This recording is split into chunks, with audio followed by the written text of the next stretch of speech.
मारुति ने ऑल्टो की next generation को या फिर कहें कि ऑल्टो K10 जिसे पहले बंद कर दिया गया था उसकी नेक्स्ट जनरेशन को वापस से लॉन्च कर दिया है 4 लाख रुपए में। इस गाड़ी में जिस तरह से वेरिएंट्स के अंदर फीचर्स को अरेंज किया गया है उसको देखकर साफ साफ लगता है कि ये करने वाला जो भी बंदा या फिर करने वाली टीम है वो काफी चालाक या फिर कहूं होशियार है। आपको लग रहा होता है कि आप दुनिया भर की रिसर्च करके काफी वैल्यू फॉर मनी वेरिएंट खरीद रहे हो, लेकिन असल में उस वेरिएंट को बेचने की प्लानिंग मारुति पहले ही बना चुकी है। चलिए देख लेते हैं कि इस गाड़ी में कितने वेरिएंट्स मिलते हैं और उनमें क्या कुछ मिल जाता है और सबसे अच्छा वेरिएंट कौन सा नजर आता है। इस गाड़ी को बेसिकली 4 वेरिएंट्स में डिवाइड किया गया है। बेस वेरिएंट है STD, उसके ऊपर LXI, फिर VXI और टॉप वेरिएंट है VXI प्लस। तो चलिए शुरू करते हैं। सबसे पहले मैं आपको उन फीचर्स के बारे में बता देता हूं जो आपको इस गाड़ी में स्टैंडर्ड मिलते हैं हर किसी वेरिएंट में, मतलब कि ये फीचर्स तो आपको कम से कम मिलेंगे ही मिलेंगे। Headlamp leveller, high mounted stop lamps, collapsible steering column, digital speedometer, driver end को driver sun visor, front console utility space और आगे के दोनों डोर्स में आपको 1 लीटर की बोतल रखने की जगह मिलती है। इसके अलावा सेफ्टी की बात करें तो उसमें आपको ABS, dual airbags, EBD, seat belt reminder, seat belt tensioner with force limiter for front passengers, reverse parking sensor, high speed alert और चाइल्ड लॉक जैसे सेफ्टी फीचर्स मिल जाते हैं। तो ये तो वो फीचर्स थे जो आपको इस गाड़ी में कम से कम मिलते ही मिलते हैं। अब बात कर लेते हैं कि इसके बेस वेरिएंट STD में आपको क्या कुछ मिल जाता है। ये वेरिएंट आपको 4 लाख रुपए का मिल जाता है सिर्फ मैनुअल ट्रांसमिशन में। रही बात तो फीचर्स की, तो जो स्टैंडर्ड फीचर्स मैंने आपको अभी अभी बताए थे उन सब के अलावा इसमें आपको सेंटर कैप व्हील कवर और को ड्राइवर असिस्ट ग्रिप जैसे फीचर्स भी मिल जाते हैं। वैसे ये कोई फीचर नहीं है, ये बस यूं ही जबरदस्ती गिनाने वाली चीजें हैं, लेकिन क्या करें, इस बजट की गाड़ियों में इन्हें भी एक फीचर ही माना जाता है। आप देख सकते हो यहाँ से कि बेस वेरिएंट जो आपको 4 लाख रुपए का मिल रहा है उसमें फीचर्स के नाम पर कुछ भी नहीं है। हाँ, जो स्टैंडर्ड सेफ्टी मिल रही थी वो तो है, लेकिन इसके अलावा सिर्फ इंजन, स्टीयरिंग और सीट लगी मिल रही है, बाकी कुछ भी नहीं है।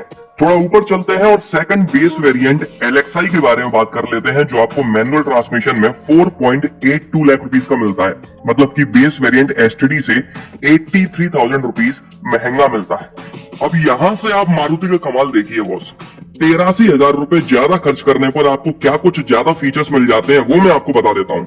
एयर कंडीशनर, पावर स्टीयरिंग और बॉडी कलर्ड बम्पर्स, ये 3 फीचर्स आपको 83,000 रुपए ज्यादा खर्च करने पर मिलते हैं। पहली बात तो ये कि तो टिकटॉक ये गाना कहां से आ गया। पहली बात तो ये कि हम 2022 में बैठे हैं और इस जमाने में एयर कंडीशनर, पावर स्टीयरिंग और बॉडी कलर्ड बम्पर ये कोई फीचर्स नहीं रह गए। आज से 15-20 साल पहले इन जैसी चीजों को फीचर्स माना जाता था। अब ये तो बिल्कुल बेसिक चीजें हैं, जैसे कि गाड़ी में सीट लगी आती है, इंजन लगा आता है, उसी तरह से ये चीजें अब लगी ही आती हैं। तो मारुति ने सालों पुरानी टेक्निक का 2022 में इस्तेमाल करा है, वो भी सिर्फ इसीलिए ताकि पब्लिक में ये माइंडसेट बनाया जा सके कि ऑल्टो K10 तो 4 लाख रुपए से शुरू होती है, जबकि अंदर जाकर आप देखोगे तो ये 4,83,000 रुपए से शुरू होती है और इतने प्राइसेस में भी इस गाड़ी में बिल्कुल बेसिक फीचर्स मिल रहे होते हैं। चलिए अब और ऊपर चलते हैं और बात कर लेते हैं VXI वेरिएंट की। तो इस वेरिएंट में आपको मारुति के और जलवे या फिर कहूं और समझदारी देखने को मिलेगी। इस वेरिएंट से आपको मैनुअल ट्रांसमिशन के साथ साथ ऑटोमेटिक मिलना भी शुरू हो जाता है। और रही बात प्राइसिंग की, तो ये वेरिएंट सेकंड बेस LXI से सिर्फ 18,000 रुपए महंगा मिलता है। और अब देख लेते हैं कि 18,000 रुपए ज्यादा खर्च करने पर आपको क्या कुछ ज्यादा मिल जाता है इस वेरिएंट में। Speed sensing auto door lock, central door lock, impact sensing door unlock, rear seat belt, smart play music system with aux in compatibility, USB port, Bluetooth और 2 स्पीकर्स भी मिल जाते हैं। Headlamp on reminder, front power windows, internally adjustable ORVM, accessory socket, roof antenna, body coloured outside door handles, full wheel covers और rear assist grip जैसे features आपको इसमें ज्यादा मिल जाते हैं सेकंड बेस LXI के मुकाबले। अब यहाँ से आप देख सकते हो कि सिर्फ 18,000 रुपए में आपको ये 17 फीचर्स ज्यादा मिल जाते हैं। वहीं दूसरी तरफ 83,000 रुपए में आपको सिर्फ 2 चीजें मिल रही थी, पावर स्टीयरिंग और AC।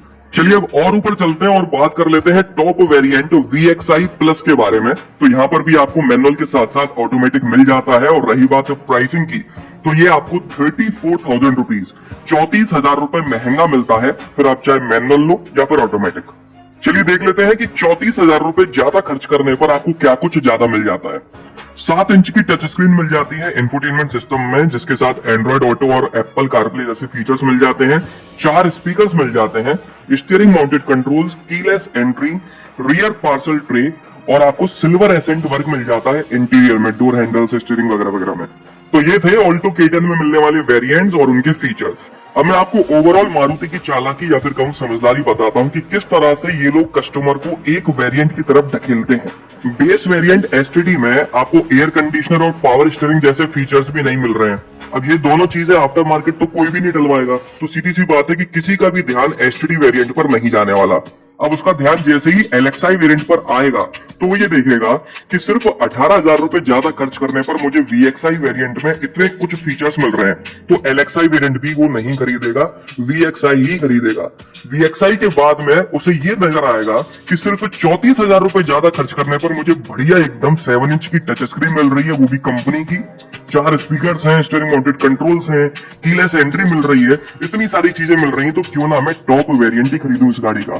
तो भाई शुरुआत भले ही आप LXi से करो, लेकिन धीरे धीरे खिसकते खिसकते आप इसके टॉप वेरिएंट पर आ ही गिरोगे। मैं ऐसा नहीं कहता कि इस गाड़ी का टॉप वेरिएंट लेना बेवकूफी है, जबकि मैं तो उल्टा कहता हूं कि अगर आप इस गाड़ी को खरीदना चाहते हो तो इसके टॉप वेरिएंट को ही प्रेफर करना। मेरा तो बस इतना कहना है कि मारुति ने इस तरह से पूरे को पूरे वेरिएंट्स को अरेंज किया है कि चाहे आप कितना भी दिमाग लगा लो, आपको टॉप वेरिएंट लेने में ही समझदारी नजर आएगी। इसके अलावा बाकी जानकारी की बात करूं तो इसमें 1 लीटर पेट्रोल इंजन मिलता है जो लगभग 66.2 PS की पावर जनरेट करता है और 89 Nm का टॉर्क। 214 लीटर्स की बूट स्पेस मिल जाती है। इसमें माइलेज काफी अच्छा क्लेम किया जा रहा है, मैनुअल ट्रांसमिशन में 24.39 का, जबकि ऑटोमेटिक में 24.9 kmpl का। तो ये थी इस गाड़ी के बारे में संपूर्ण जानकारी। कमेंट कर मुझे जरूर बताइएगा कि ये गाड़ी आपको कैसी लगी। इस वीडियो में तो बस इतना ही। अगर आपको ये पसंद आया हो तो इसे लाइक कर दीजिएगा, इस चैनल को सब्सक्राइब कर लीजिए और बेल आइकन को दबाना बिल्कुल ना भूलना। आपका दिन शुभ रहे।